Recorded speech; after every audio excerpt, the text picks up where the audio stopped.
neriešila teraz aj vtedy.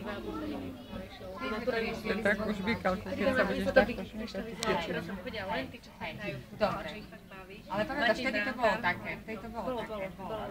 Vtedy to bolo, ja som to tam videla, ale už teraz. Teraz normálne už si týto. Ako máš? Už to vyslovene aj tu baví, a tiež hade prehrávajú stále.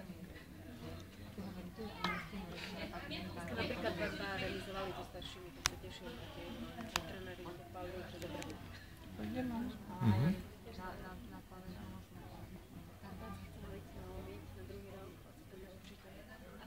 Na semester, na 3 mesiace. Neviem, čo by sme museli dať, aby sme ho zlomili niečo. Možno to, že za Vicou, vidíš, to je jedno. Ja chcem, lebo ona vlastne žiadny iný šport nebude a Ju nebude. zlomíš, lebo ona ešte nechodila, ale Ale ona už ani vie, čo plávať to je. Ona ani plávať nečaká. Včera sa naučila bicyklovať. Hej?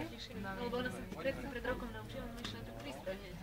Už skoro ide. A už má prístroj, čiže nič. Ona sa teraz tak bála. Už dlho bolo, neviem, ani chcela sa na bicykel. Ona nejde, ona sa bojí, ona spadne. A včera sa tak odvolala, nie?